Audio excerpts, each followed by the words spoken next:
WRC adalah ajang balap yang melibatkan beberapa mobil untuk balapan di lintasan trek yang memiliki kontur tanah, berbatuan, ataupun bersalju. Dan di ajang balap ini, ada 3 pabrikan besar yang selalu ikut serta di ajang balap WRC ini, yang mana pabrikan-pabrikan mobil itu selalu bisa bersaing sengit di ajang balap WRC dari dulu sampai sekarang. Pabrikan apa aja itu?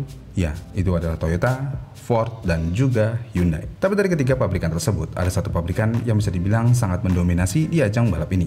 Dan pabrikan ini menggunakan mobil yang dihomologasi dengan DNA balap untuk selalu memenangkan kejuaraan di ajang balap WRC. Pabrikan apa itu? Ya, tentu aja itu adalah Toyota dengan GR Yarisnya.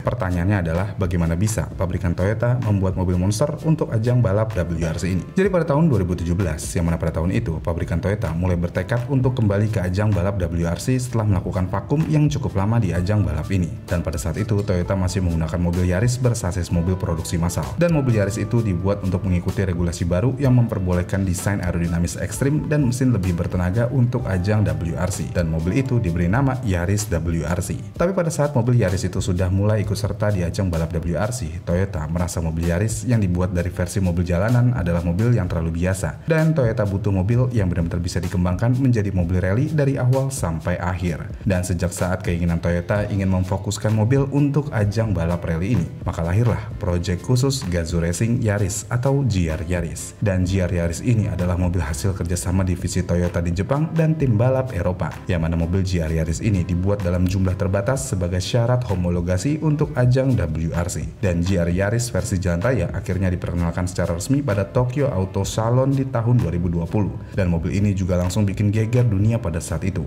karena mobil GR Yaris versi jalan raya ini memiliki penggerak all-wheel drive bermesin 3 silinder 1,6 liter turbo, dan power maksimalnya mampu menghasilkan tenaga di 268 horsepower. Ditambah mobil ini juga memiliki bobot ringan, sasis kaku, dan juga semua aksesoris seperti jok dan sabuk juga sudah diperuntukkan untuk siap balap. Tapi uniknya di sini adalah walaupun mobil GR Yaris sudah dipasarkan ke pasar dunia untuk homologasi ajang balap WRC, tapi di ajang balap WRC Toyota masih mempertahankan Yaris WRC untuk tetap ikut serta di ajang balap ini. Yang mana pada tahun 2020 dan awal 2021 Toyota masih menggunakan Yaris WRC versi lamanya. Tapi GR Yaris tetap jadi basis penting untuk pengembangan mobil generasi berikutnya yang akan dipakai mulai musim 2022 saat regulasi baru WRC Rally One diperlakukan. Dan pada tahun 2022 ini adalah tahun penting untuk mobil Toyota GR Yaris karena WRC resmi memasuki era baru Rally One, yang mana pada saat itu di kelas Rally One ada regulasi baru yang memperbolehkan mobil menggunakan mesin hybrid dengan tenaga listrik tambahan, sasis tubular, dan juga regulasi aerodinamika yang lebih baru.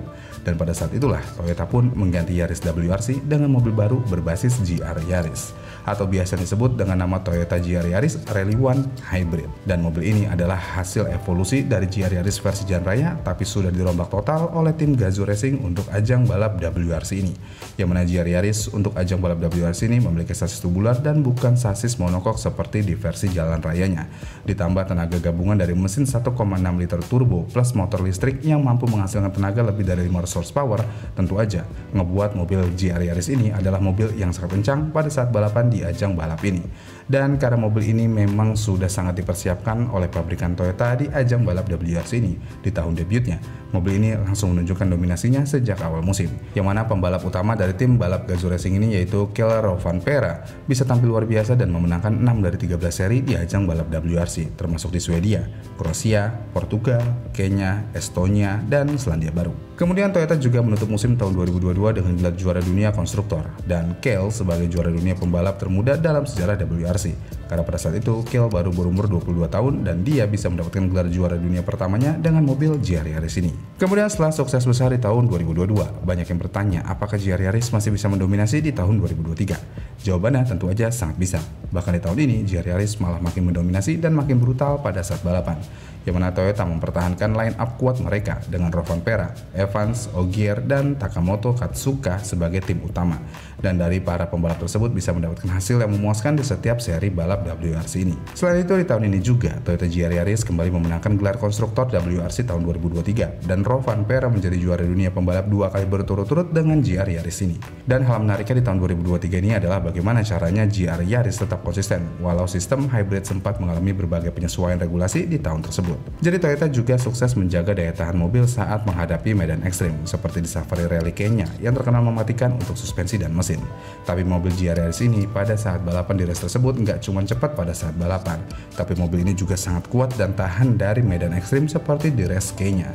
Walaupun ketika rival mobil ini seperti Hyundai i20N atau Ford Puma sempat unggul di beberapa seri, tapi tetap aja GR Yaris yang paling banyak naik podium di tahun tersebut dan ngebuat mobil ini tetap konsisten dengan gelar juaranya di ajang balap WRC. Kemudian di tahun 2024, di tahun ini pabrikan Toyota tidak memberikan kejutan ataupun gebrakan baru di mobil GR Yarisnya.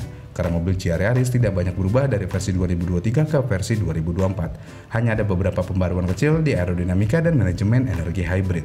Tapi di tahun 2024, pabrikan Toyota hanya merubah strategi balap untuk para pembalap utamanya di ajang balap ini. Karena Toyota mulai lebih hati-hati dalam mengatur rally mana aja yang akan diikuti oleh Ogier. Dan Toyota juga memberi lebih banyak pengalaman ke Katsuka untuk ajang balap WRC ini. Tapi walaupun seperti itu, di tahun 2024 ini, Elfyn Evans tampil konsisten dan juga menang di seri balap Swedia dan juga Yunani. Lalu Ogier tetap memiliki performa sempurna dan menang di Monte Carlo lagi untuk kesekian kalinya. Dan Rovanpera masih cepat, meskipun fokus mulai terbagi ke Project GT dan Track Day. Dan walaupun di tahun itu persaingan dari Hyundai makin ketat ke GR Yaris, tapi GR Yaris tetap akan sulit dikalahkan karena mobil ini jarang rusak, handlingnya presisi dan bisa diandalkan di segala medan seperti salju, tanah, batu, bahkan lumpur. Dan selain itu, karena mobil GR Yaris ini sangat mendominasi di ajang balap WRC, GR Yaris juga ikut diperkenalkan dalam ajang balap WRC 2 oleh tim Privateer. Dan mobil yang dipakai oleh tim Privateer tersebut masih berbasis dari GR Yaris JRMN atau versi R5 dari tim independen. Dan semua itu membuat mobil GR Yaris di ajang balap WRC itu menjadi mobil yang sangat mendominasi dan ditakutkan oleh tim-tim lainnya di ajang balap tersebut. Jadi kesimpulannya adalah dengan desain yang matang, pengembangan yang fokus, dan pembalap top di balik kemudinya, GR Yaris menjelma menjadi salah satu mobil rally tersukses dalam sejarah WRC modern. Dan di saat mobil-mobil hatchback lain makin lembut dan penuh fitur kenyamanan, GR Yaris tetap setia dengan karakter keras, suspensi kaku, dan sistem all-wheel drive yang menggigit ke trek balap pada saat balapan. Mobil GR Yaris ini juga didesain bukan buat semua orang yang ada di dunia ini, karena mobil ini dikhususkan buat orang-orang yang tahu dunia rally dan para pecinta ajang balap rally tersebut. Ya mungkin aja ke depannya masa depan GR Yaris masih cerah di ajang balap WRC ini, walaupun regulasi akan berubah lagi atau mungkin hybrid akan berganti ke elektrik murni. Tapi satu hal yang pasti, warisan dari GR Yaris akan tetap melekat dalam sejarah rally dan ngebuat mobil ini akan selalu menjadi mobil yang dikenal mendominasi ajang balap rally di era modern. Iya kan? Gimana nih menurut kalian tentang GR Yaris ini? Komen di kolom komentar di bawah ya, dan sampai jumpa di video selanjutnya.